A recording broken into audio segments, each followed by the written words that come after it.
Thank you very much for tuning in. It's a special Monday because I have a special guest that I'm going to be talking to, and it's important, a very important discussion. Whether you are a member of the New Patriotic Party or you are a member of the National Democratic Congress, which is ruling currently, but more importantly, if you're a member of the New Patriotic Party, tell a friend to tell a friend to tell a friend that one of the very venerable people in the party who has decided to go for the position of a general secretary is seated right here in the studio. I'll be showing him, but I'm talking about Dr. Henry Kwabena Kokofu. He's held so many portfolios and done so much for himself as a person. He wants to put across this knowledge, this strength, this acquisition of improvements and everything in life to helping the New Patriotic Party, to growing the party. And he says that it is a promise that he can and will bring the party back to power in the year 2028. This will form the crust of my discussion this afternoon. There are quite a number of people who are asking so many questions, and more especially when we put out the flyer, that this man will be more suited for the chairmanship position. I'll be asking him why he wants to go for the general secretary, even though a lot of people think that he's suited for the chairmanship position. What do they say in him? Why do they think that he should go for a bigger position? Is the general secretary the bigger position in the New Patriotic Party, or the chairmanship position is the bigger position in the New Patriotic Party? Even though our systems have been giving us little problems just right from this morning, we are going to see if we can see a bit about him, if we have the video wall. Let's show who Dr. Henry Kwabena Kokofu is. And I'll come to introduce him and begin my discussion from the studio right away.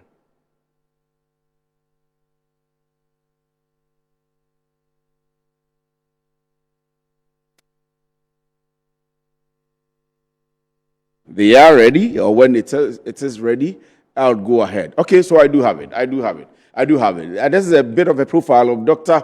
Henry Kwabena Kokofu. In fact, the Esquire is very important, and when we come back to the studio, I have to apologize to him for not adding the Esquire. The lawyers, if you don't add it, you get into a problem.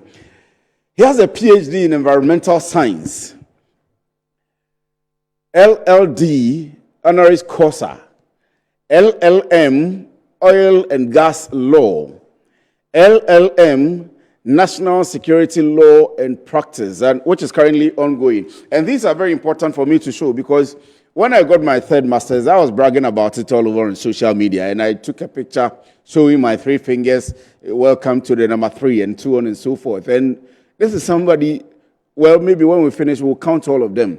PhD Environmental Science, LLD, honoris causa, LLM, Oil and Gas Law, LLM, National Security Law and Practice, which is currently ongoing, MSc, Defense and International Politics, MSc, Agroforestry, Masterclass Certificate, Leadership and Management, BL, that's Barrister at Law, LLB, Bachelor of Laws, BSc, Natural Resources Management.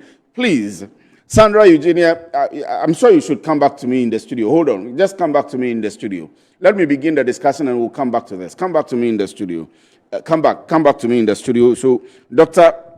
Henry Kwabena Kokofu is seated. Doc, good afternoon to you. Thank you very much for joining me. Good afternoon. I hope you're doing well. Very much so. Very much so. By the grace of God. What are you going to the school for? Too many certificates. Why? Let me say good afternoon to your cherished viewers and listeners, and to the crew members. Yes. And I must say I feel very much privileged to have been invited to your show. I've been watching you from afar, and I was counting when I was going to be able to come here. Like Peter Tosh did. In one morning, he was just sitting there and watching the birds fly, and he wanted to fly. And try as he did, he couldn't. But I had been watching you finding the day and the opportunity to come around, and it has arrived. We are excited to have you. We're happy So to have you here in the I'm studio. very much comfortable and Yes. being here. Yes. Now back to your question. You said, That's cool. Too many certificates. well, I have two hobbies. One is reading and learning, and the other is sleeping. So if in my leisure times, if I'm not reading, then I must be sleeping. And you know you cannot be sleeping all day long. So you must find a way to read and learn. And if the opportunity arises, then why don't I put it in a course form? Just register for the course, read it, put pen and paper down, and then write. The other thing was I had the privilege of traveling a lot on conferences, symposia, and others, both internal and international, thanks to Kokofu's appointment that he gave me. So I took advantage. I had been giving presentations, I've been lecturing, I've been talking all along, mingling with the higher ups when it comes to climate change conversation globally. So under the auspices of United Nations Framework Convention on Climate Change, I had numerous opportunities to engage, and each one of them gave me an idea to further research into. And as I do, I normally want to put it in the academic framework. So then there's a course to write, and then also to espouse new ideas and add on to the academia. These courses, theses, and all those things, you are expected to add on to knowledge. And adding on to knowledge shouldn't be too much a difficulty. You don't get tired? No. I just have the flair. As we speak today, I can run to any of the universities and go and register.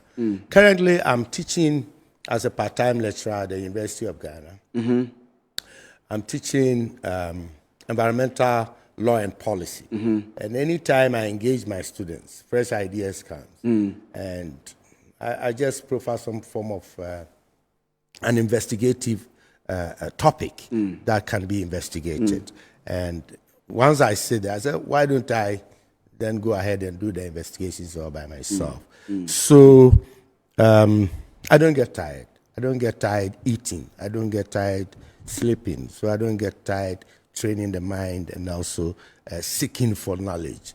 I don't know if they can do picture in picture. Maybe let's see the video wall of your certificates on the side of the screen, and then we'll see. You can continue talking. But I mean, like I was doing in the introduction, when I got my third master's, I was bragging so much about it, writing all over on social media. I mean, all of that. And there were a number of people who started asking, are you not tired of studying? Are you not tired of getting educated?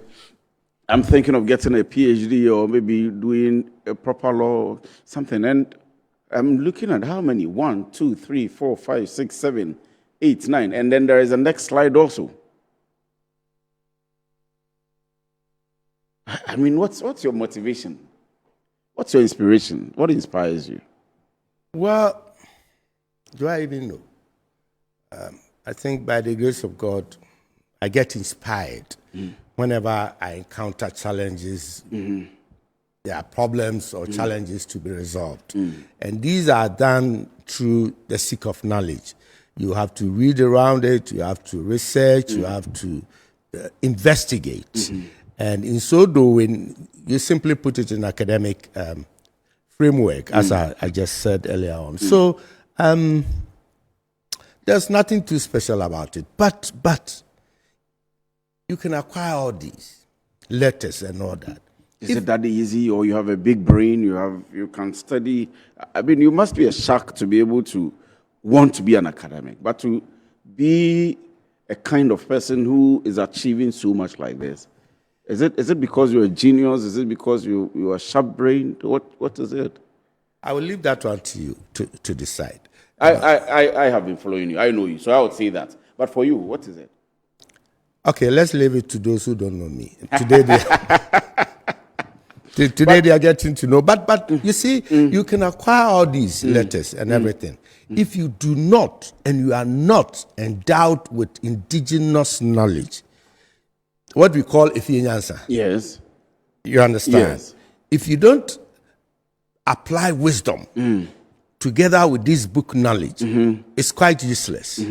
It's I mean, it becomes irrelevant. So these are the point of acquiring knowledge, the requisite knowledge, applying wisdom, and then also appropriately applying those two to resolve issues. It could be social issues, it could be lifetime issues, it could be governance issues, it could be any other thing that you're looking at. And if you look at all those things, it puts me in a 4 major career path professions. Yes. You can talk about legal practitioner. Yes. Yes. You can talk about natural resource manager. You can talk about environmental and climate change expertise. Yes. And then the 4th most important one is about security.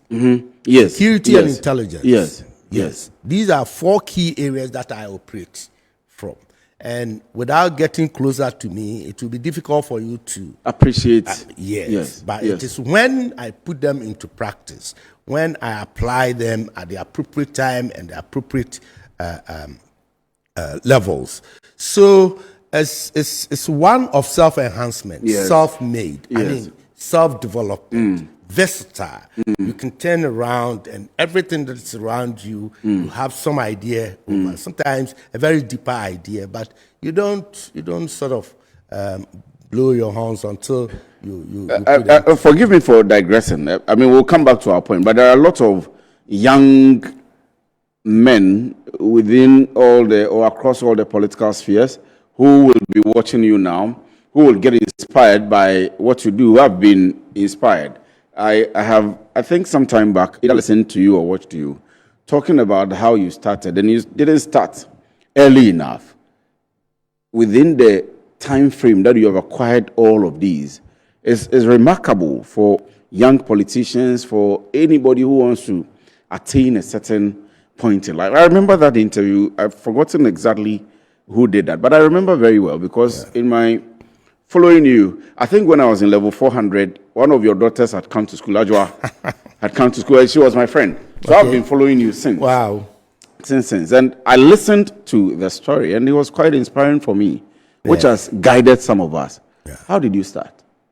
Well, since you've mentioned one of my daughters, I think it would be appropriate to situate it within my family setup, the social setup. Because just as you said, young up and coming are watching and listening, and they may want to draw some kind of inspiration from it.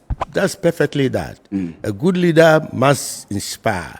You must be able to identify potentials in others so you can help them to develop that potential to become even greater and bigger than you. If you're able to do that, then you are a great leader. Aside that, nothing. Right. I have my first daughter is an economist. Wow. Yeah, she holds masters in business administration. And, the second one is what you're talking about. The one you're talking about. Yes. Yeah, Dr. Nancy Oforiwa. Yeah, she's in Atlanta now practicing. She's a medical doctor. The third one, Tilly, is also a biochemist. Wow. And a PhD student. Yes. And the fourth one, Henrina is a master degree holder, economist and an environmental manager.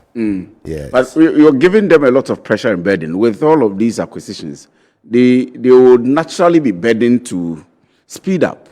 Well, that's their own headache. I mean, the standard has been set. Just get to where your capacity will be. That would be some kind of burden on their head. Well, 2, 3. Of course, you can't end at 1. You must get 2, 3, 4. Yeah. And there is this boy who also finished LLB, and he is in Canada now. Wow. Wanting to continue. Wow. And then another boy is a final year, 5th year, medical student. Yeah. Wow. He aspired to be a medical doctor. Wow. And then a girl who is also in 5th year, doctor of pharmacy. Yeah. Wow. She aspired to be a doctor in pharmacy. Wow. And then another girl, who is the last of the girls, is also a third-year student biochemistry.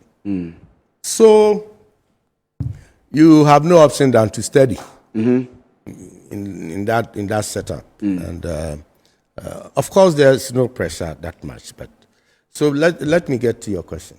I was saying, how did you start? I mean, with all of these acquisitions, how was it for you early life? Well, it's a long story. I left for Europe somewhere 1985. For Berlin, precise. This Berlin, that's where I met with Daddy Lumba. And I'm told you are part of the people who formed the Lumba Brothers. Yeah. Eventually, I'll ask you about how you think, the funeral and everything. Maybe if we have time, I'll ask you about it. But I'm giving the afternoon to you, so we have time. So we met there, and we worked things around. So at the point, these two guys had realized their potentials in the showbiz industry. I mean, Daddy Lumba and Nana Champong. Yes, and we were a couple of guys around. So I was the big boy around. So everybody was looking up to me for some form. Were you singing? No, because Dana Simpo Minimto. Oh, honestly, I'm not a good singer. Not the musician type. Yes. So it dawned on me, the whole group, the Lumba Brothers, that I was to be the manager, the director, and all things. So I said no. I wish them well. I'll support them in any way, prayers, advice, whatever, for them to continue. But for me, I've got to go back to Ghana, go and start up all afresh. Because in 30 years, those who rule Ghana will be part of that. So I needed to go back. In the greener pastures in Berlin, Germany? Not Berlin, but in Germany. I mean, in Germany? Yeah, from Germany we went to Osnabrück. From Osnabrück, then we went to Ofegoni. It's a small town in between Bremen and Oldenburg. So, in that space, you decided that you wanted to come back to Ghana? Yeah. For what? To come and prepare myself for leadership. So you came To be part of those who will be serving this country. And you came to Ghana? Yes, I came down to Ghana. And that's when you started the grassroots politics? 1993. Actually, 1992, I'm a founding member of NPP in Germany branch in Hamburg. We founded NPP. So the following year, after the elections and everything, I decided to come back home to come and start up all fresh. So I came back home and went to my native Bantama. That's where the story began. And yes, in Bantama, I think we have a video all on that. We'll put that up. But you came to Bantama all the way from Germany. You had a lot of money by then when you came back? You can say so. Around how much? Well, I left money before I left to Europe.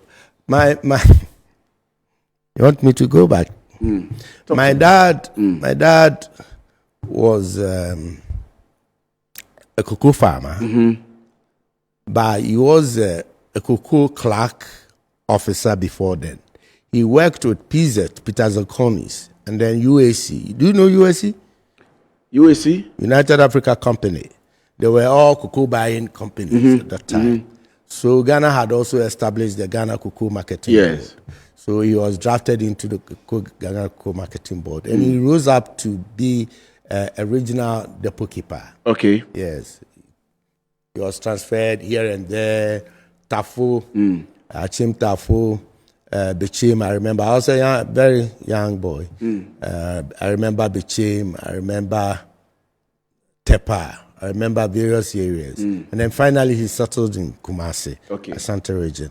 And along the line, he himself cultivated cocoa farms. Yes, large cocoa farms. So as I sit here, I'm a cocoa farmer. You are part of the people who have lost some money? Seriously. Me and my siblings. Yes. How much have you lost? I will not tell you in public. I'll tell you later on. But you have very large cocoa farms? Yes. About how many acres? Do I even remember? 100 acres here, 100 there or so. So I'm a Krum and Emre Dane. if you know the route properly, from Mankransu, do you know Mankransu? Yes, I know Mankransu. Mankransu to Tepa. Yes, I know you Mankransu to Tepa. Yes. Kunsu also. Then you get to Hiba. Then you get to Anyinasusu. So on your left, immediately after Anyinasusu, there's a road on your left that leads to Betiako. And that road, you get there and just after the hilly route, you get Mredane there. Okay. Then you go to Amakro. Okay. Those are our villages. And so we have our cocoa farms, we have other farms and all those things. So we are farmers, principally. Right. So alongside that, my dad was a petrol dealer. Wow. Part those years back. My dad was downstream petroleum. Yeah. British Petroleum, BP. Okay. BP, yes. I know. And my dad owned the BP station in, do you know Kumasi well? Yeah, Rex Cinema. Today is Total, opposite the Zongo police station. That's where I grew up. Yes, I do. I know that. Yeah, Zongo police station. Yes, wow. It was for my dad. And then Abu number 1, BP. Now it's Total. Then Abripo Junction, Total. It was BP then. Yes. So we had 3 filling stations. Yes. And you had a lot of money then. I mean, with all of this. Well, you are saying. So no, I know Abripo Junction. I know the places you are mentioning. These are very populated areas, and so if you have a filling station, participation and patronization is extremely high. Yeah. So at the point in time, I ran the one at Zongo police station before I left for Europe. So before I was leaving, you had cash. You had a lot of cash, and you went and still decided that you want to come back and yes, I got to Europe not out of want of anything. I just wanted to explore. Not because of money, not because of greener pastures. No, not really. I have 21 siblings. I mean, plus myself. Yes, my dad had 21 children. He had money to take care of them. Yes, of course. And my dad was he didn't want trouble because he decided not to chase his own dad. My grandfather is Nana Kwabena Kokofu the first. And indeed, we are the traditional custodians of Mensia. Yes. Mensia yes. Yes. So the current Samahine is my father. Yes. Yes. Yes. And so my dad, Nana Kwabena Kokofu the first, had 77 children. Wow. Yeah. So my dad has 76 siblings. Wow. And he didn't want to chase the father, so he decided to have only 21. So and you are not chasing your father too? No, I've managed only 11. 11 children? Yes. All with one woman? Proud one. I will not answer you further. But you have 11 children? Yes, I'll give you I mean, you have the money to take care of them. I'll give you the information that are necessary that can help.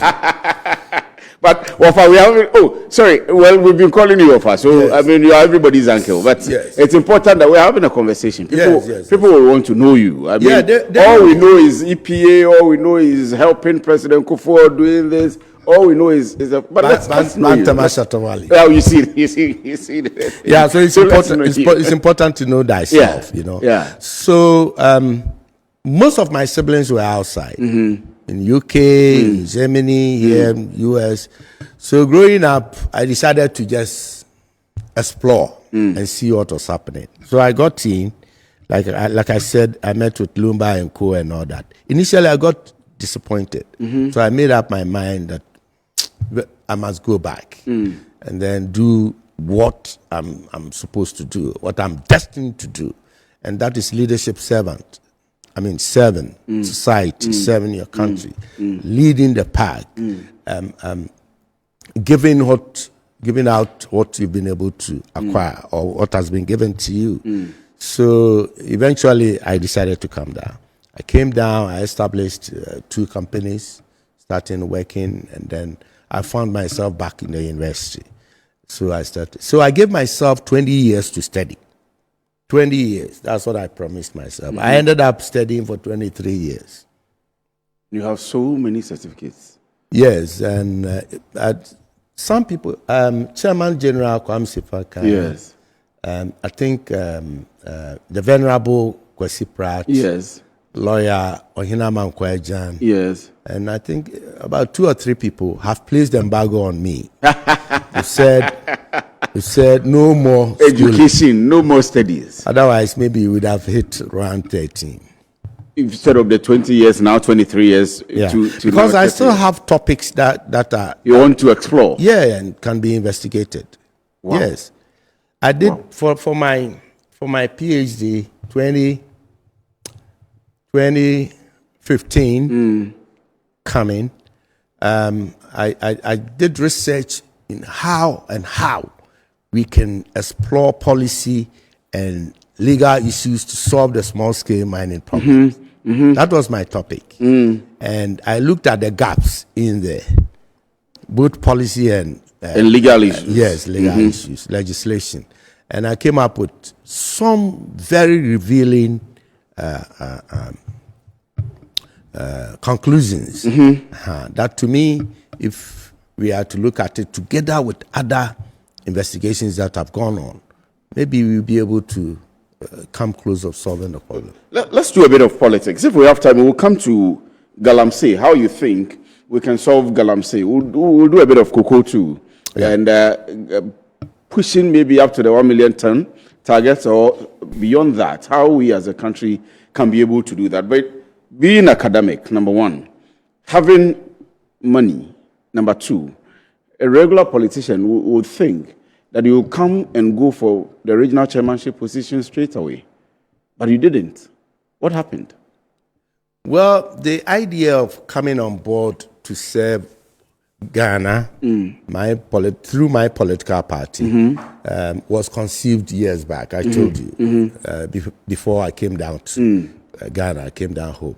So it has been lingering on, and in order not to fall short within the value chain, within the command chain, this one is command chain in party administration. I began from the very grassroots. So I was polling station chairman. Yes. Then I became electoral area coordinator. Then I was elected to become the constituency chairman of Bantam. In between there, I was appointed to KMA as an assemblyman by the Kokofu, His Excellency administration. So at KMA, I was elected as the Finance and Administration Committee chairman. Whilst doing that, the then Ashanti Regional Chairman of the party, Mr. Amankwa, elevated me, very, very strong one. I did not know why, but he did it. He established the Ashanti Regional Finance Committee, comprising of big businessmen and women. And he made me chairman. Surprisingly, he made me chairman of that committee. And all that I needed was to gather my confidence and work with a team as the chairman. And I never felt intimidated in any way. And we delivered. We delivered strongly. Flowing from there, I became the Ashanti Regional Reconciliation Committee Secretary. Yes. I worked in under President Kufuor's period. No, coming forward. President Kufuor time and all that coming.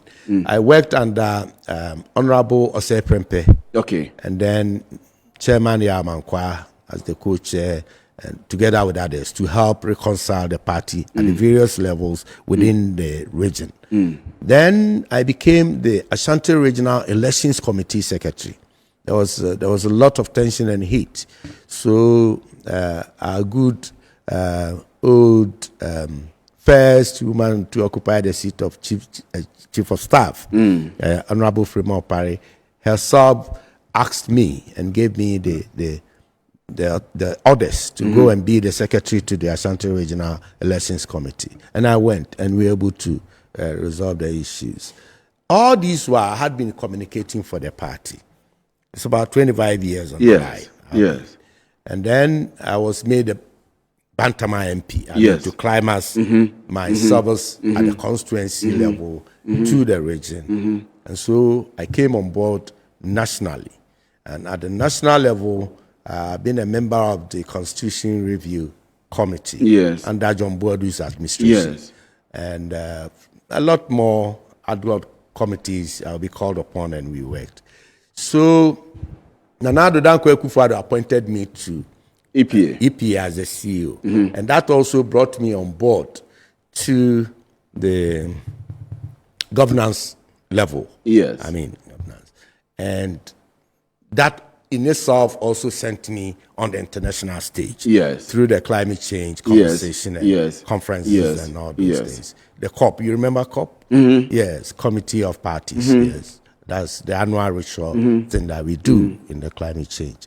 So it has been a journey, step by step, going. And it comes with acquisition of knowledge, with experience, applying, you know. Practical knowledge. Practical knowledge. Applicable knowledge. Indigenous ones. And then you mix them up with the school knowledge. A lawyer. I'm an ADR expert. Yes. Of course. And the reconciliation portfolios you have held within the party and so on and so forth. Come to apply on all those things.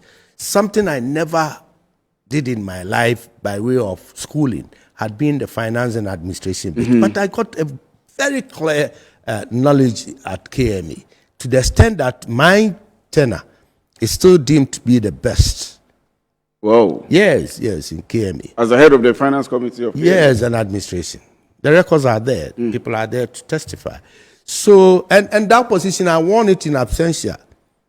Even though you were not available? You yes, were not, what happened was the elections was going to be held on Friday or so. Wednesday, I got message that President Kokofu have to see me in the castle. That time it wasn't Jubilee, so I had to come to castle in Accra. And that same Friday, it was built for me to go. So on the Thursday, I left Kumasi. And in my absence, 3 more people were vying alongside me. And you still won? Yeah. I won by 70%. Wow. Yes. So I came down from Accra and I'm the chairman. You lost the Bam Tema seat to Honorable Ochema Boaji. Yes. Beyond that, have you lost any elections? Never in my life. I've won all my elections. And it has not even been my elections alone. I have led people's campaign on the quiet and won elections for them, particularly Ashanti votes. Yes. I don't know. For some reason, I command that kind of thing. Did you lead Baumia's campaign in the Ashanti region? I did not lead. I didn't lead. But you were part of it? Yes, I was seriously part of it in 2023. Going forward, when I had decided to run for the General Secretary, I recused myself. So I can be somehow... Neutral. Not neutral per se, but not in the front line. So I don't incur the wrath of others. You know, after everything, we will need to come together. We need to reconcile. So on a frontal situation, you are bound to incur that kind of infractions. You may be offended, or you may offend somebody. So, but which of them did you support? I mean, which of the candidates? Dr. Baumia, Kennedy Japan, Brian Champon, Kwabena Japan. I did not support any of them openly.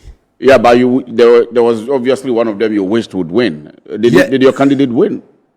Yes, my candidate won because it was a victory for New Patriotic Party. Your candidate was Dr. Baumia. Any of them who could have won. And that was my preaching. That was my prayer. So that best candidate must win. And I knew from the very beginning that it was going to go the way it went because of what I know, the conviction and the history of the party, the thinking of the party. If you like, I can share with you. Yes. In New Patriotic Party. Yes, please. Please go ahead. When we go on the polls, national polls, and we win elections, credit are not given to flag bearers. It is the party leadership, particularly the General Secretary and the Chairman, who takes the shine.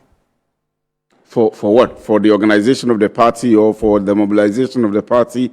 For what exactly? For all that it takes, because according to our Constitution, Article 10, Clause 7, it gives all the impetus, all the organizational runnings, the day-to-day running, the fueling, the oiling of the party machinery into an election winning machinery is vested into the National Secretariat. And the National Secretariat is coordinated by the General Secretary, headed by the General Secretary. So the functions of the General Secretary in our Constitution gives that office the impetus. So anytime you go to the polls and there is victory, the General Secretary is very much hailed. And it is in the case of Honorable Damboche. On 2 occasions, he led as General Secretary and we won elections. And I can tell you that within our contest, Honorable Damboche remains the most successful General Secretary in the history of the NPP. No, not General Secretary. The most successful party administrator in New Patriotic Party. Since 1992. Yes. And so he won 2 elections, 2000 and then 2004. Yes. People even forgot that we had a leader, a flag bearer called Kokofu, you know. Yeah, so, I remember Damboche became very popular. And lots of even current candidates, previous candidates, still make references to Damboche. Yes. Damboche. So going forward, Nana Ohinto took up. Yes. A very fine gentleman. Yes. Very great administrator as well. But unfortunately, we lost narrowly. And that time, it was Nana Kokofu who was the flag bearer. We lost. And you remember, that was the first time Dr. Mahmoud Bawumia had been ushered in the race. So narrowly, first round, victory 100,000. Couldn't take us through. Then second round, we lost by 34,000. And Ghana, we've made history. We've made some strides. 100,000 couldn't take you there, but 34,000 took somebody there to the presidency. That's the irony of it. All votes. So then Nana Ohinto in Kumasi, we went for Congress. And he came and addressed us. He wanted to be re-elected. The party said, no, you've lost the elections. You've lost it. Once you've lost it, we cannot continue with you. So we took it over and gave it to Sir John the late. Yes. Sir John became the General Secretary. We went to 2012 elections and we lost. And we said, no, we've been cheated. You remember? Yes. You went to Supreme Court. And 2013, the verdict also went against us. So we ran to Tamale to go and look for what there is in the National Secretary, General Secretary and National Administrators again. Sir John spoke all the English he can. And he came back with 4 delegates. Yes. The party said, no, you've lost it. Once you lose the elections, you have got to. And Kwabena Japan, the engineer, was then ready to take the mantle. He took it. Yes. Within a year or 2, there was this fracas. Yes. He had to stay back. So a certain young man, relatively unknown, John Boadu. He was then the national organizer. He was promoted to the acting General Secretary then. And he took charge, and together with others. Then 2016, we won. I mean, in a historical margin. Until then, it was the record margin. 169 seats, 53%, 53-point-something% presidential. And we were comfortable. We were very happy. And John Boadu was hailed. Nobody mentioned Akufo-Addo. Nobody hailed Nana Akufo-Addo. I agree. So we hailed John Boadu and we even nicknamed him Adrian Kessie. Yes. That is the women in the party and everybody. I remember clearly. Adrian Kessie. Then came 2020. We all saw the infractions, or the distortions in the global environment or the economic situations. And indeed, that year, almost all the countries that went on polls that year and were incumbent governments, they all lost. They were losing in their numbers. Ghana, New Patriotic Party, we were a bit lucky. We won marginally. And that is how come we have this historical hanging parliament. First time in our history. And I don't think it's going to happen again, unless maybe something happens. So John Boadu won. From 169 seats, he came down to 137. Losing 32 seats. 53% to 51%. 2 percentage point loss. Yes. And we went to Accra Sports Stadium. And the party said, no. This time round, even though you've won, but we are not happy with the results. The margin with which you won, we are not happy. We are not happy. We have some other young guys. I mean, some youthful guys around who says they are ready and prepared to carry us forward, and they can do it, and do it better than you. John argued, said, you see, I've won 2 elections. I've won 2 elections. So please consider my performance. They said, your performance first time was good. That's how come in Koforidua we asked you to continue. Yeah. Now today, in Accra here, we are telling you your performance was under abysmal. Not abysmal. It was under expectation. We expected a win. We have won, all right, but it wasn't a very good win. Does not meet our expectations. It's not respectable. So we cannot give you the party. Yes. Besides that, we have these young men around who says they can do it better. So we are going to hand them over to them. So we dropped John Boadu, and then we went for the current executives. And what did they promise? They said they were going to do better than what John Boadu did. Then the test time or the test period came, 2024. 4 elections. And we lost 50 seats. Woefully. From 137 to 87. 50 seats straight. Then from 51% to 41%. And then going forward, there have been about 4 by-elections. We've lost all of them. 2 our own seats and 2 that of our opponents. We've lost all of them. And so you think it's a bad record for the current executives? I am not passing judgment on them. I'm just recounting. From your precedents, it's a bad record. I'm recounting. It's a bad record. What the party thinks, or what the party has been thinking all along. So this time round, history is going to repeat itself. The party will not, and I repeat, will not return failed leaders back to office. It has never happened. The current executives are failed leaders. I'm not saying, the records are there. I mean, the party will not retain them, but they are failed leaders. I'm giving you the antecedent. If get from 137 seats, you get to 87, and it's a pass mark, so be it. If it is an excellent, so be it. It's a failed mark. Well, you are saying. No, I'm putting the words together for you. It's a failed mark. You see, you need to lose 50 seats. It's a failed mark. You don't have to put it for me.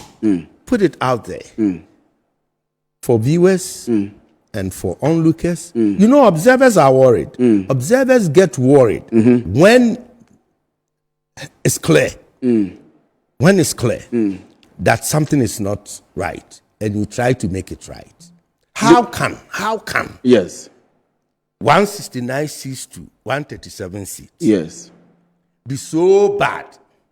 But 137 seats to 87 seats. So you are judging based on the consequence of the performance of John Boadu, and then now currently we should have a consequence on the performance of Justin Kudiafemfo. Well, when the time comes in September or so, you go to polls for the national election. Yeah. And so far as I know, and judging from my experience in the party, running from the polling station level up to this point, I do know and feel the thinking of the party. The party people does not want anything other than victory. Even in victory, if it is not convincing and is below expectation, they are quick to kick you out. That's it. You're a major stakeholder in the party. What do you think of the current General Secretary? Well, I'm not in a position to pass judgment on him. You're contesting him? Because I'm contesting him. I would love to deal with issues other than dwelling on... If you were okay with his performance, you wouldn't contest him? Well, of course, yes, you are right.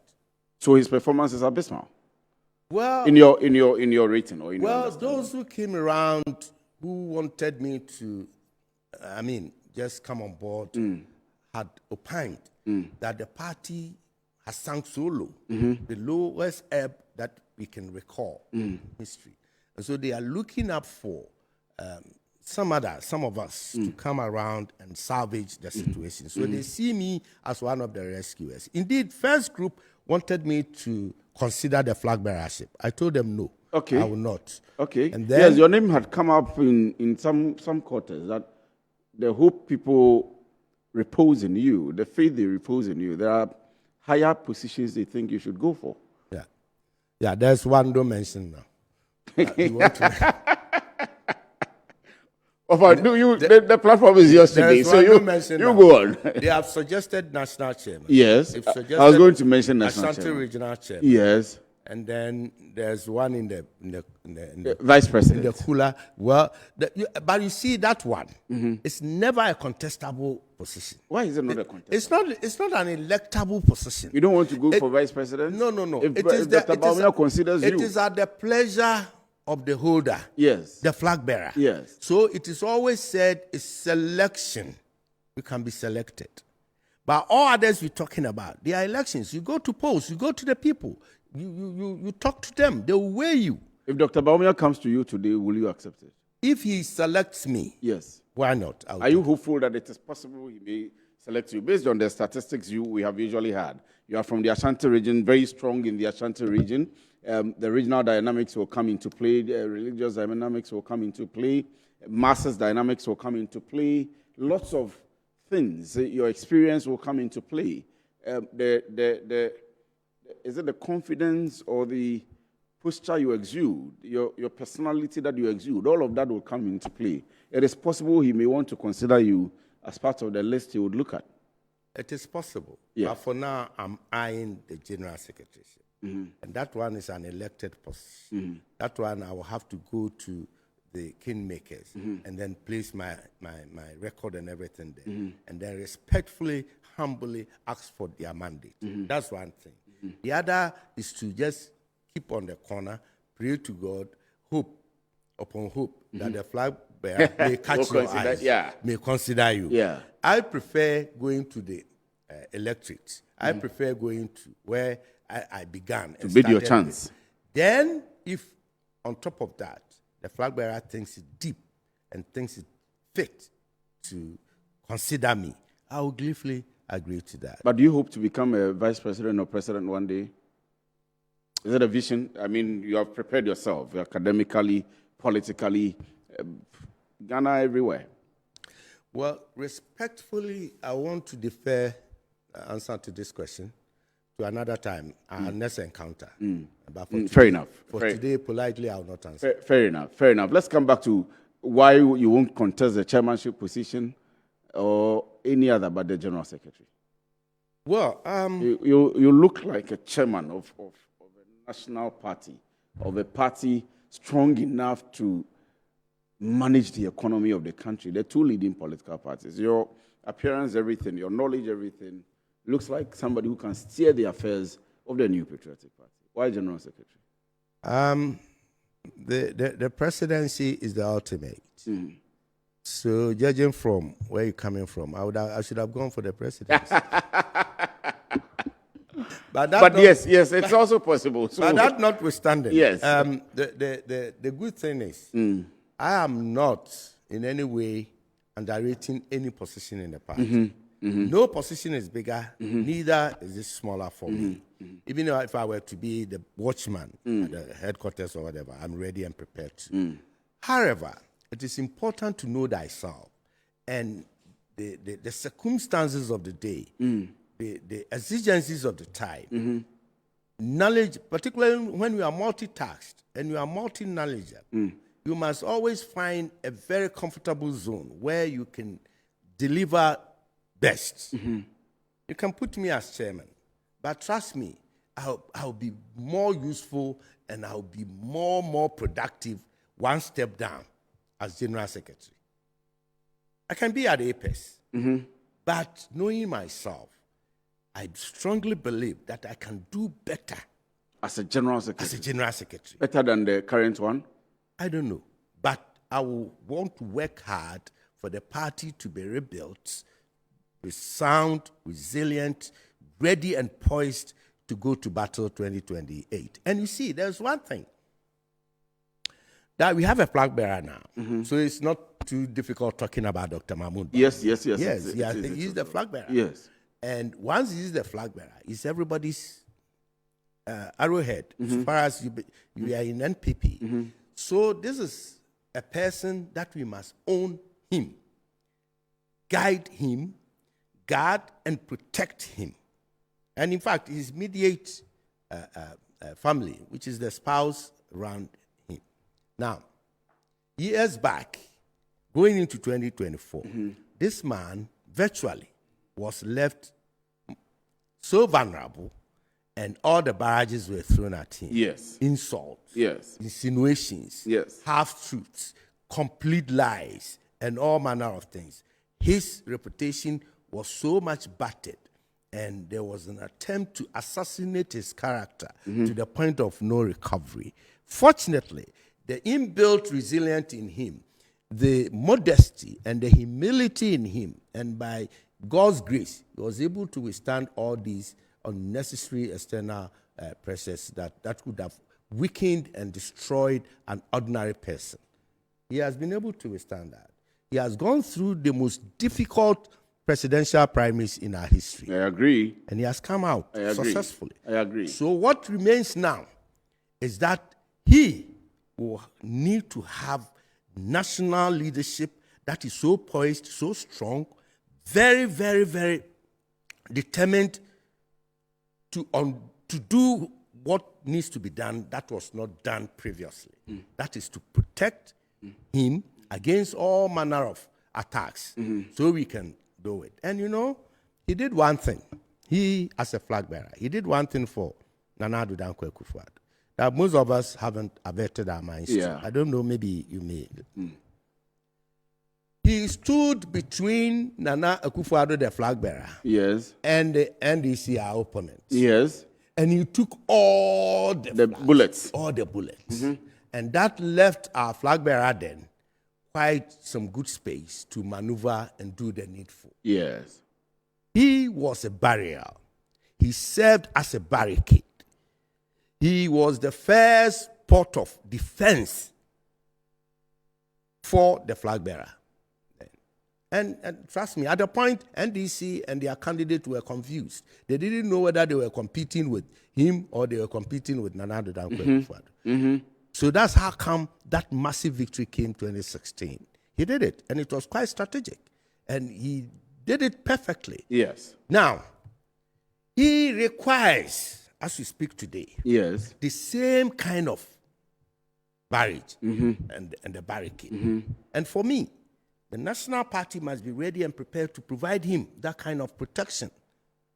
And nobody in the National Executive who can do that best other than the spokesperson of the party. Yes. The man who runs the day-to-day activities of the party. Yes. He must be articulate. He must be knowledgeable. Yes. He must be able to take all the flags. Yes. And then be on the offensive on the opponent. Yes. Just to make sure he, as the flag bearer, will get all the necessary respite in order to deal with the people of Ghana.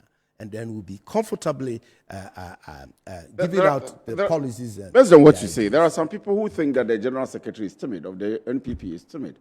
Do you agree? Will you be more active? Will you be able to stand up, like you're saying, as a barrier between the people, between the opposition and the flag bearer to test the kind of attacks that will come? Well, I feel uncomfortable when directly I've got to pass a comment on the General Secretary. That's not been my style.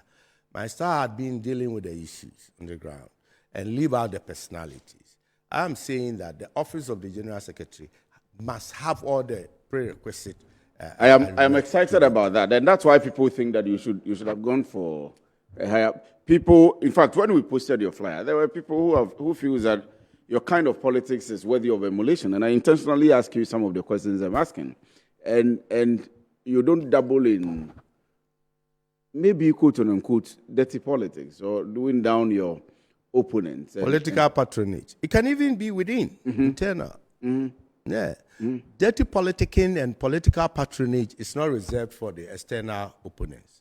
It is even more dangerous and precarious within, internally. You talk about being articulate, being strong, all of which we know you are. If you win, you are coming to face Fifi Kuti. Are you ready? Very much ready. Fifi, good evening. Or is it afternoon? Good afternoon, yes. Afternoon. Because we are in the studio here. Afternoon. Fifi, General Secretary, please wait for me. Lace your boots. He should wait for you? Yes. You'd meet him boot for boot? Sure. And I'd beat him because I come with that kind of experience and knowledge that will match him squarely. And he's a fine gentleman. Yes, he is. He equally doesn't dabble in these dirty politics, Yes. And he's sharp and articulate. Yes. And he's quite a debatable person. Yes. And he's eloquent. Yes. And he's knowledgeable. So you need somebody in the caliber of Kwabena Kokofu to ask. But take it this way. Fifi combines, like yourself, lots of experience with strength in character, Yeah. power, Yeah. aura, Yeah. and all of the accolades you can attribute to a general secretary. Yeah. He's articulate, he's strong, he shows force, and then the party grassroots of the NDC love him because he resonates with the revolution background of the NDC. Yeah. And so there are some who have called for him to be a life general secretary of the party. Yeah. You say you are ready to match him.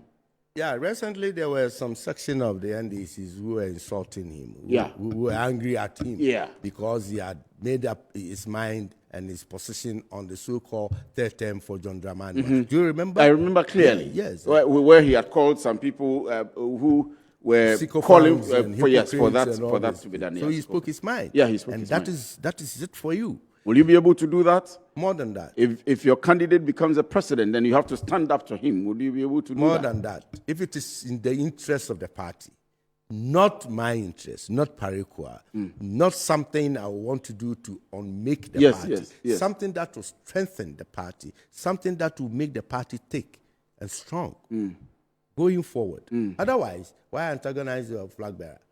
He is for you, the party. And he wins the elections and you take the credit. I've told you. Damboche took the credit when Kufuor won. Nana Akufo-Addo won. And John Bodi took the credit. And these are records that you cannot erase forever and ever. There are generations yet unborn who come to meet it.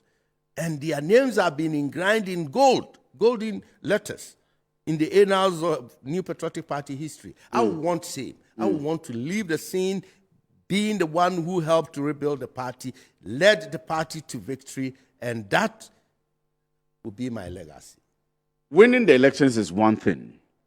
Guiding governance is another thing. Do you agree? Sure, very much. You agree? Very much. You agree. So let me bring you back to this scenario. In was it 2023, thereabout, some 90 members of parliament had gone to the president to ask him to do a reshuffle and to take off the finance minister by then. We didn't see a lot of action from the party on this one. We are talking about Fifi Kwete, who maybe would say or would make a statement or would go to the presidency and tell him what the people think. How would you act differently as a general secretary? General secretary, but in a ruling party, in a ruling government. Sorry. Automatically, you are a cabinet member. You sit in cabinet, and you anchor two important arms of government. You understand? Let me start by saying. Please go ahead. As we are in opposition, we have two legs. We have the national party and then the parliamentary party. Yeah. As we are in opposition, the national party and the parliament. If the parliamentary party and the national party gets on so well and work hard enough, just as I was able to do with others in 2016. Yes, when you were a member of parliament. In opposition. It's very important. You emphasize on that. Because people are agitating for former members to come in. Yeah. But a former member of parliament in power enjoying all the support from the ministers of state and also the fallouts of incumbency. You don't have the same experience as the one who fought from opposition to power. Yes. You don't have. Yes. Okay, so these two bodies of the party, the parliamentary party and the national party, must necessarily work so hard to bring in the government. So the government will be given birth by the collaboration of these two. So in power, you have three legs. You understand? Yes. By dint of the constitutional provisions, the executive becomes superior, even though it is the last born, if you so wishes. You understand? Yes. The executive becomes, and the president is the ultimate. Yes. So then you must not lose your capacity as national party. Yes. Sitting back to the point of being run over. These are accusations or allegations, which I do not have any. We had some. We had some of them. Well. So the point is, the people went to the president and asked for reshuffle, and it was It wasn't granted. It wasn't so granted. to speak. It wasn't granted. We didn't see the reshuffle. Oh, but there was some form of reshuffle.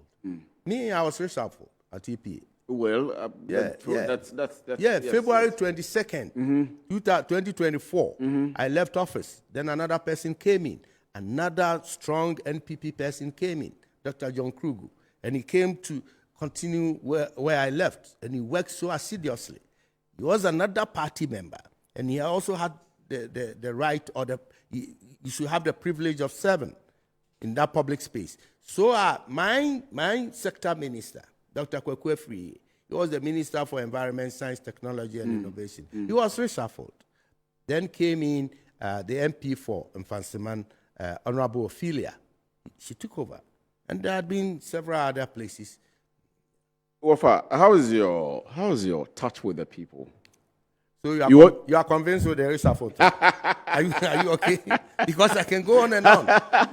Well, it's about you becoming the general secretary. All right. It's about you showing force. It's about you showing strength, meeting up with the NDC and eventually winning the general election 7th December 2028 for the new patriotic party. NDC will also be lacing its boots. The current incumbent president will be no more, and so it will be a very good turf for the two political parties. So if you will be the general secretary by then, you should win the primaries. You should win the internal elections and become the general secretary of the NPP to be able to lead the fort of winning power for your political party. Are you in touch with the people? My quest to become the general secretary has ignited some form of activism within the rank and file of the party. Those who are polling station executive today, they are very much excited. Oh, one of our own.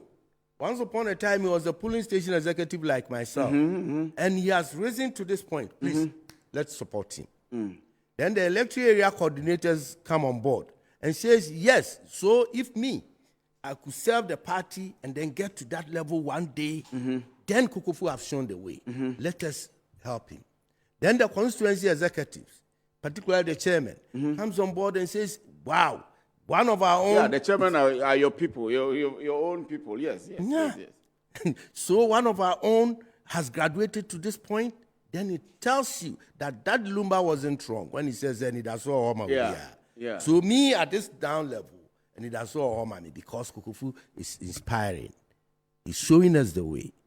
Now, those are the regional levels. So I am working here, I'm working there for the party at the regional level. One of our own today is in the position of becoming the general secretary. Why shouldn't I feel part of it? Let me go in, let us go in. So they are ready to embrace me. More importantly, the communication bit of the party. People are quick to say that communication broke down, leading to our defeat in 2020. Yes. People have that idea. Yeah. People are saying that communicators, either out of anger or hunger, neglect, they were unable to deliver as was expected. That is what people are saying. So today... But do you agree with that? Well, I have my own reservations. There were grassroots who were not also happy with I don't know whether the management of I will come there. The party and all. Let me leave you too. So those communicators are now excited, and those who aspire to communicate for the party, particularly the social media bit, they are all now excited. If they call me communication expert, that's what they call me. Yes. But you saw my degrees. There's none. Yeah. I haven't None of them is in the field of communications. I learned it on the job. All right. You, the broadcasters and journalists. My teachers had been Kwame Sefakai, Kwame Adinkrai, Kumase, Samson Nyameche. Yes, Samson K. Nyameche. Even our good old Randy. Yes, I used to come here, the Kwasi Pratt and co. I mean, Nana Akomia. The good old Nana Akomia. You remember him? Yeah, he had been my mentor all along. Yes, in the communication bit. And so I learned on the job.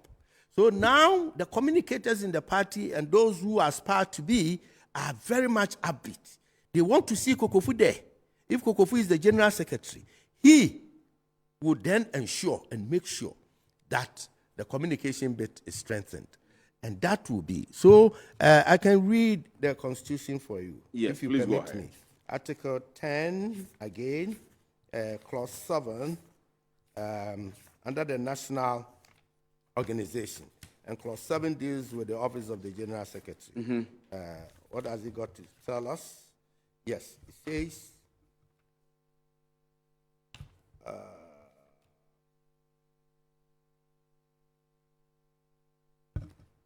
yes, it says, the National Secretariat shall be headed by the General Secretary and shall consist of the following: the National Treasurer, National Organizer, National Communications Director, Director of Finance and Administration, Director of Campaign Strategy, Director of Information Technology, Director of Research, Director of Electoral Affairs, Director of External Affairs, Director of Protocol, Director of Legal Affairs, Director of Training and Capacity Building, and such other personnel as the National Executive Committee may appoint. Yeah. Then he says, here, again, very, very intuitive. Says, the General Secretary shall be responsible for overseeing the operations of the party's National Secretariat and coordinating the activities and operations of the party and of all employees of the party at constituency, regional, external, and national levels. Yes. So it tells you clearly. The party rests on the shoulders of the General Secretary. Well, it rests on the shoulders of the National Secretariat. Well, led by the General Secretary. So one must have experience, deep cut experience within these fields.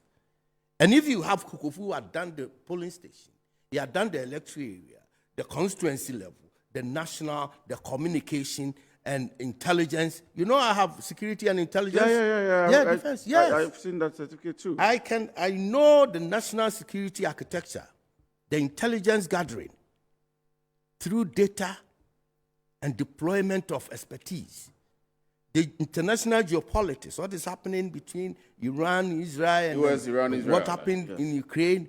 Because you go to GAFC, Ghana Armed Forces Command and Staff College, and General Kotia and Co., Professor Vladimir Antidansunum, they will take through all those things. And you'll be fully equipped to deal with exigencies of the times that you need. You know, we lost our internal security arrangement, and that cost us so much. We lost it. Our men and women who were capable enough to help us guide our votes and make sure we were well protected at the various polling stations, we lost them because there was no proper coordination, there was no party activism down there. You need somebody to bring all this to the fore and to work with. That is the more reason why, looking at my pedigree, looking at my experience, looking at my knowledge base, particularly indigenous practical knowledge, I am so convinced within myself that the position of the General Secretary rests on my shoulders, and I can do it together with others to get our flag bearer elected as the next president and also recapture all the lost seats. We have 82. It's a point. Thank you for mentioning that. It's a point I've written here.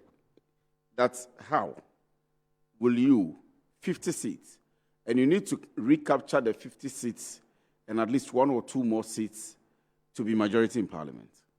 How would you be able to do that as General Secretary? More than that.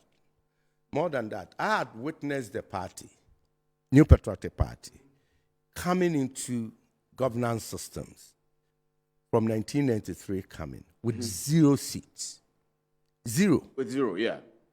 We had only one independent member of parliament, the venerable late Iron Lady, Hawa Yakubu. May she rest in peace. The party leadership at that time were forthright. I mean, they foresaw the wisdom and the need to annex her and to make her a point of contact in parliament. So those who really followed parliamentary proceedings then could testify to the fact that this woman remained in the flesh of the super majority of NDCs in government. And mind you, they were just smarting out of military rule. So the militarism and that kind of violent posture and the intimidation posture was very much rife.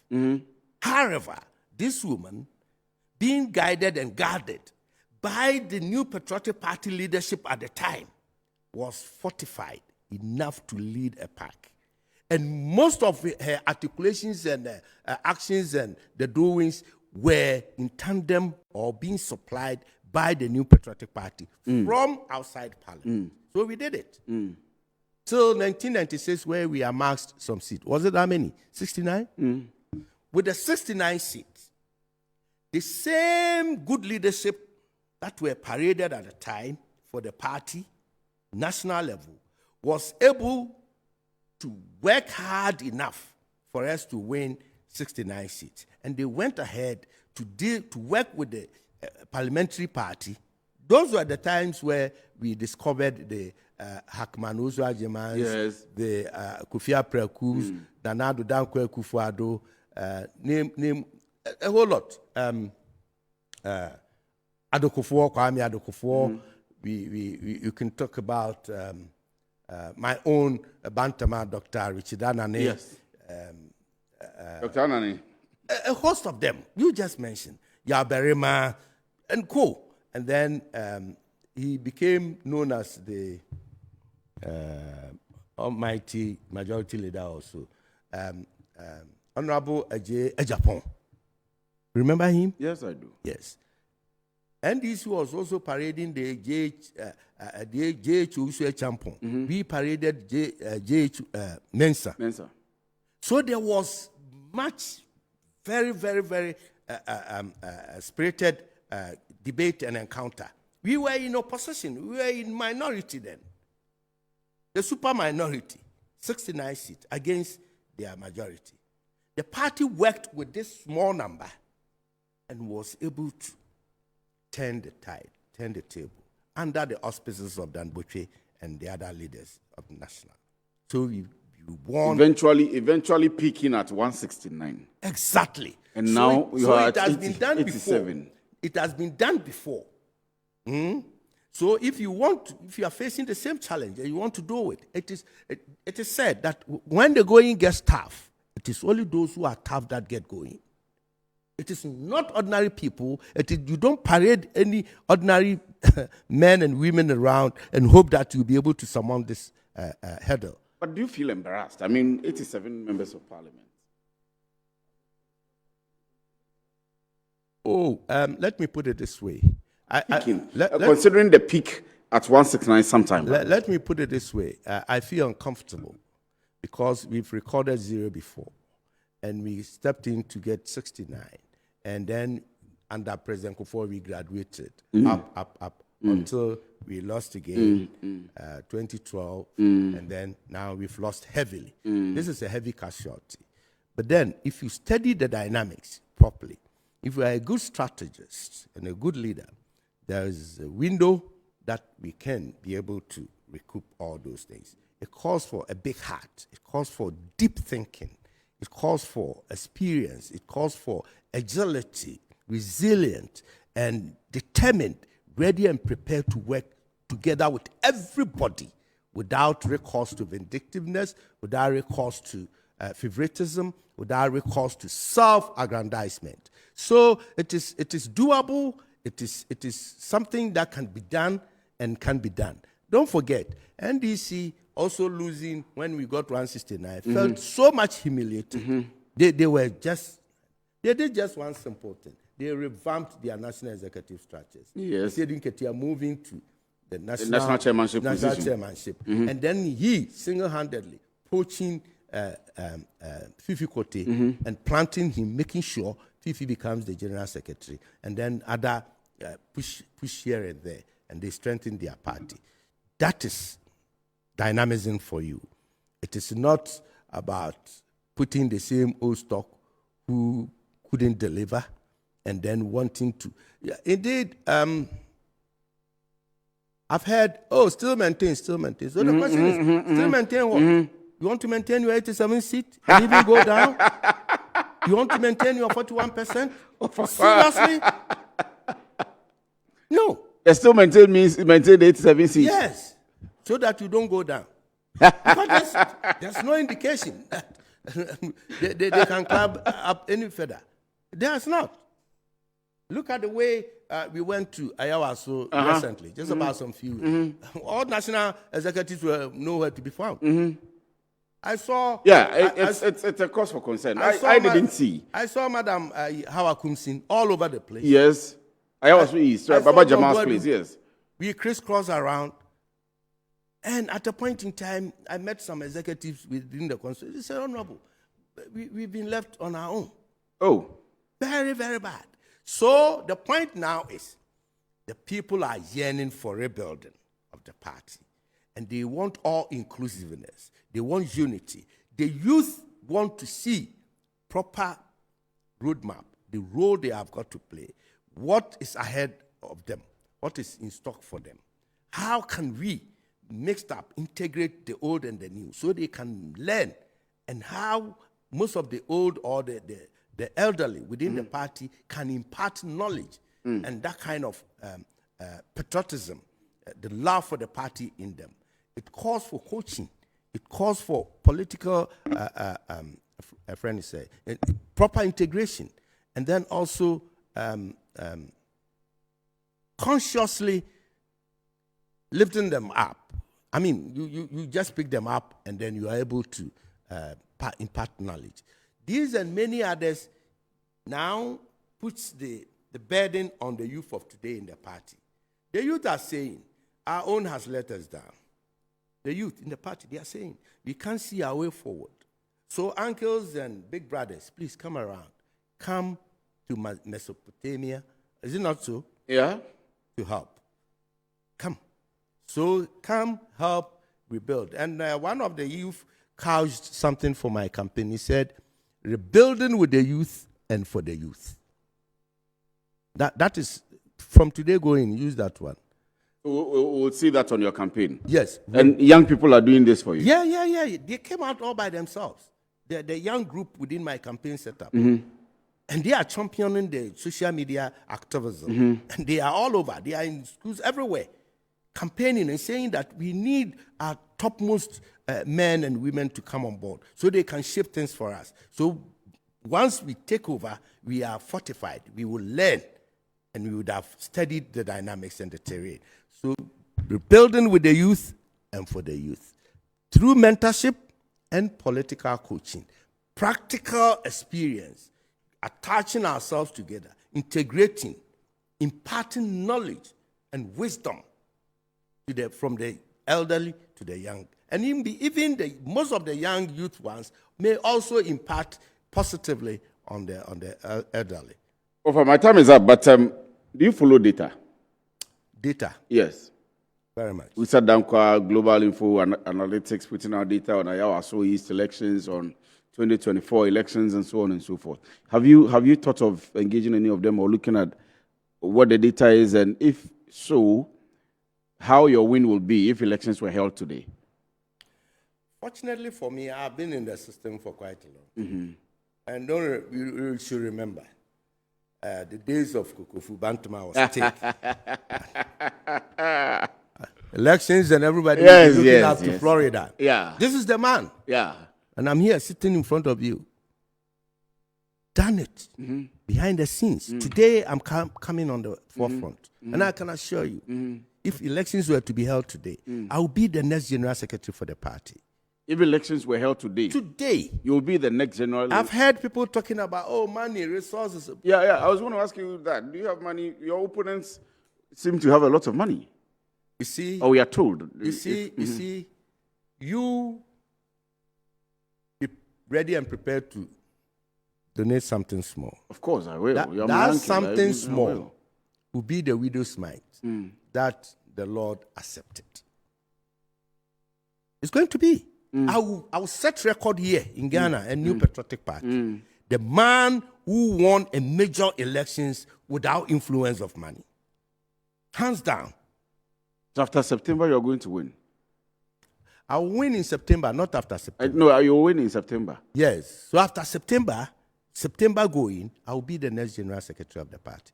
Well, you don't care about the reforms. There are a lot of reforms. Some people have complained about, and we are rounding up. Forgive me for keeping you here. Never mind, I'm okay. But I would love to spend the whole day. Some people have complained about the reforms of the party. Some people think that the current national executives embarked on the reforms to keep themselves at post. Well, that is the thinking of others. Because you see, and there's some form of legitimacy in there. The rebuilding of the party must necessarily begin with new leadership thinking. It could be that the old crop may be retained. If that be the case, it's still a renewable kind of. So then the new thinking will come on board. For instance, I have a plan. The plan that I have, if I have to be the general secretary, together with my bosses, the chairman and others and all that, we may have to look through it. The party deserves to have a credible database. That credible database can help resolve multiple challenges that we have on our hand. For instance, an attempt or a plan to register about, say, 5 to 7 million people, sympathizers and NPP members across the board, and say, the mother data is there. Do you know it? The Electoral Commission's register is there. We know how many people are on the register. Yes, and those who voted for. So in Ashanti region, for instance, my own Ashanti region, suppose the national executive, the EC has a register of 2 million people in Ashanti region. Yes. And 2 million people, all we need to do is the past 3 elections. What has been our percentage? The trend of vote towards it's about 70%. Yes. So it means 70% of 2 million, we have 1.4 million. So there's a target to get registered 1.4 million people. And then you download it to say My Bantama. Yes. My Bantama say about 100,000. And the trend, the past 3 years, have been 80%. So if it is 80%, then it's 80,000 is your target. And suppose Bantama has 80,000 target and it has 10 electoral areas. It means equally 8,000 each. So my electoral area, North Central, will have a target of 8,000. Yes. And suppose each electoral area has 10 polling stations. Yes. My electoral area, North Central, will have 10 polling stations, of which my polling station is A-line temporary booth. Then it means equally distributed will be 800. So if my electoral area, my polling station, are to register 800 people minimum or maximum, can't it be done? I'm quite excited about it because there are complaints all the time about the registration of members in the NPP. with my game plan, yes, you will register people down there, and we will not ask people to come and register. We will go to them and register. That's another point I was coming to. So the woman who's selling tomato at the Bantama market will be in the comfort of her house or wherever she is, and we will chase them with the registration. And we will register them, give them the party card, give them dues card, and then ask them to pay dues. Because minimum. That's one Okrekumante is working here at Metro TV. If he's a member of the NPP and you are asking him, come and register, how does he come in? So if the whole month of March he hasn't come back to Kwabena East, where I come from, if he hasn't come back there to do the registration, how do you capture the person? So, two cedis dues per person, and you have 5 million on your register. You are getting 10 million per month. So you are solving IGF. You are solving financial sustainability issues with that credible database. And we did this in Bantama. When I was chairman, we had our own credible register. I remember. I remember clearly. Every elections, we make our determination before the election comes on.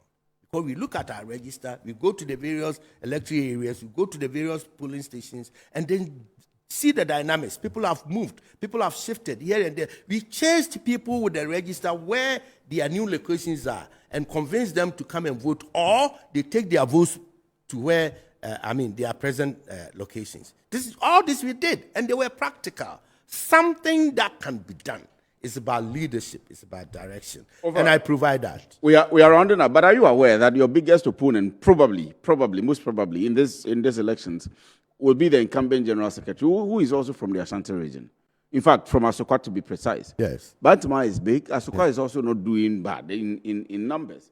And the two of you are going to come from this most populous region, maybe in the country, if we juxtapose it against Greater Accra. But that's going to play a lot in the elections which is coming up. Well. Nobody shares the glory with me in Ashanti region when it comes to politics. No one. Oh. No one. I'm putting it on record. When it comes to Ashanti region. You remember Chairman Kokofu?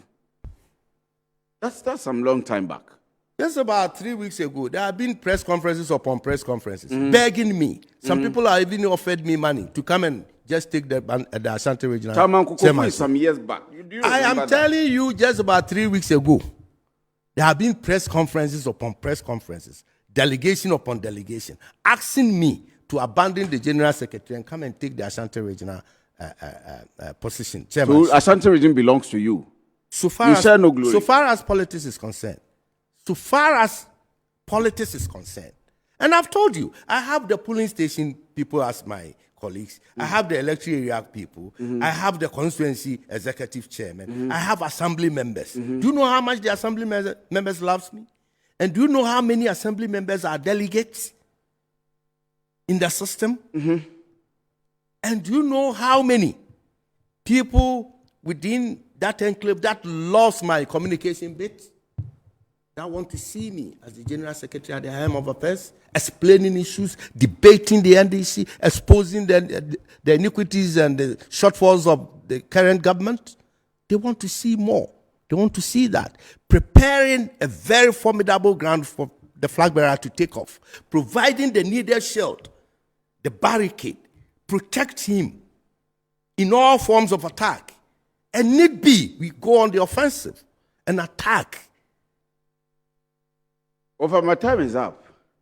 Add some more. There are lots of concerns that we should continue, but maybe we have to ask you or plan with you again. Yeah, I'm available. When you are available. Yes, I'll ask my handlers, Lawyer Hinijan and then Lawyer Uzuma. Yes, we are with you. Yeah. We are with you. We are with you throughout. Unfortunately, we wanted you to comment on Galamsey and lots of other issues. I'll be ready and prepared to. That day, I'll bring my thesis book. And then practically we look at it. We scrutinize. But in 1 minute, what's the performance of President Mahama, if you want to rate him for you, the government, NDC government? Last week or two, they presented the State of the Nation address. So now, if you are to rate the government currently, how would you rate them? Over 10? Well, 3 over 10. 3.5. 3.5 over 10. Sure. 3.5? Yes. Of the NDC government? Yes, there's a blot by the cocoa farmers, which I'm directly affected. There's a blot on the high cost of electricity, which I'm directly affected. There's a blot on unemployment for the youth. The promise had not been so. There's a panic situation in the country now because of what is happening in Iran. And they had told the whole world, including Ghanaians, that it did not matter when Ukraine was attacked by Russia and COVID set in. External shocks do not matter. But just this one, they are panicking. They've already got 2 shocks. They're saying cocoa prices has fallen. Yes. Yeah. But they've forgotten that cocoa prices fell during Kufuor's time. Yes. But we maintained the guaranteed producer price. 2017, cocoa prices fell. Akufo-Addo's government maintained the guaranteed producer price. You see, there's something criminality here. When you use the word guaranteed, it means the contract, the social contract, the signed and sealed, that the government has with cocoa farmers is signed by intent. Yes. So anything lower means you are shortchanging them. And in the Constitution, the articles, is it 71? Office holders. Yes, Article 71 office holders. It is in there that you can review only upwards. You cannot review your salaries. So Article 71 should apply to cocoa farmers. Because it is not in the Constitution. Yes. That is how, in the wisdom of our own thinking, yes, we use the word guaranteed. Yes. So the guaranteed would then give the cocoa farmer the comfort of budgeting, planning at that level. it can be a windfall. That's okay. But to go down, it has never been anticipated until this government has done it. And it's quite unprecedented. And if you don't take care, we wake up one day and you tell Ghanaian cocoa farmers, government has no money to buy your cocoa. So either you go and chew it, either you whatever you do with it. And again, there was this gold issue.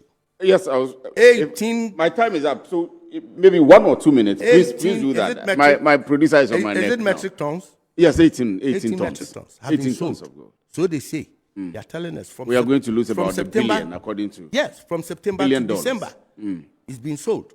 And now we are going to buy back. Do you get it? I get it. At that time, they told us it was not necessary to keep so many gold there, whilst they justified. But now we need. Now, January, February, you are telling us we need, and we are going to buy at a higher cost. What a scandal.